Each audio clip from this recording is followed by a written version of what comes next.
Russia has accused Ukraine of launching a wave of drone attacks, including one that damaged a transformer at the Kursk nuclear plant, forcing a reactor to run at half capacity. Authorities said the fire was contained and radiation levels remain normal.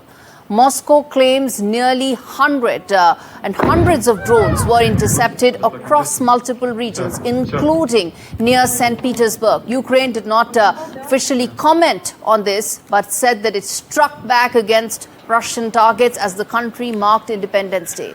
This is, remember, a lot of optics here at play. Ukrainian President Zelensky has now vowed that Kyiv would never lose its freedom, even as fighting grinds on in Donetsk and both sides continue to exchange prisoners of war. That's a very small aspect of any relief that still is yet to come in for the people of that region. I want to play out this report to tell you exactly what the latest round of conflict is and how significant could a potential nuclear threat be if a Russian nuclear plant is attacked in this conflict. Take a look.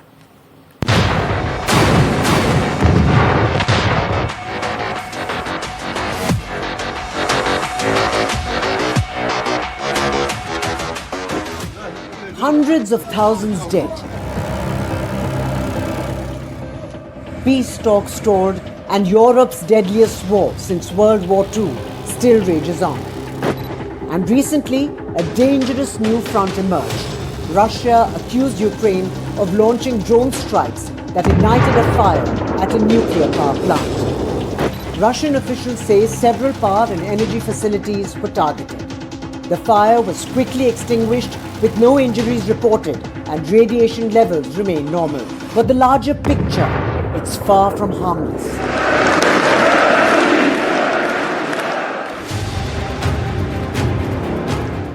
This accusation isn't just about a fire, it's about a line being crossed. Last year, Putin quietly changed Russia's nuclear doctrine to, if a nuclear nation backed by a nuclear ally attacks Russia, it could be considered a nuclear-level threat. And if the attacker belongs to a military bloc, that threat becomes collective.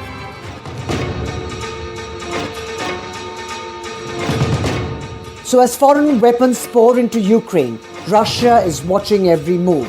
And now with strikes hitting near nuclear sites, the question is no longer how long this war will stretch on, but just how far Russia is willing to take it. With drones striking nuclear nerves and doctrines rewriting red lines, the war in Ukraine is no longer just regional.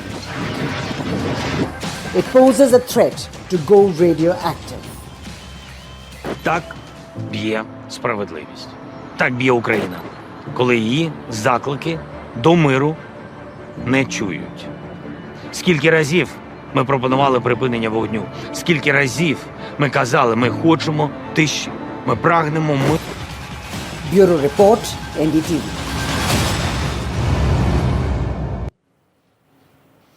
Now, viewers, if a Russian nuclear plant is attacked, one can for certainly say that it is set to escalate into a much bigger fight. And let's get in Disha Bakshi, my colleague, to tell us more in terms of the possibility of whether or not a nuclear fight actually exists. Disha, this is something that Vladimir Putin has said in the past as well, that nuclear is an option that he will evaluate. And if a drone strike actually comes and takes down a Russian nuclear plant, that possibility becomes even more real, doesn't it?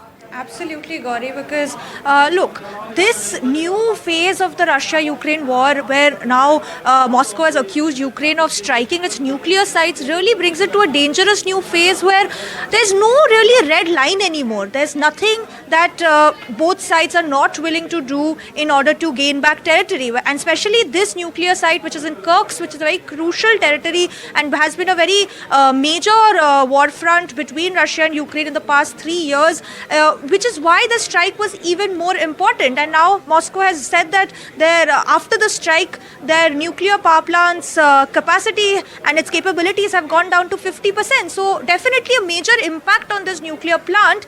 And really, it also also gives Russian President Putin the justification to take this conflict to even more new dangerous heights and causing even more devastation, because we've had the much awaited Trump-Putin summit in Alaska a couple of weeks ago, but nothing really came out of it. There was no breakthrough, and even now there's not been any date set for that much awaited meeting between Russian President Putin and Ukraine President Zelensky. So in a sense, peace talks are also stalled.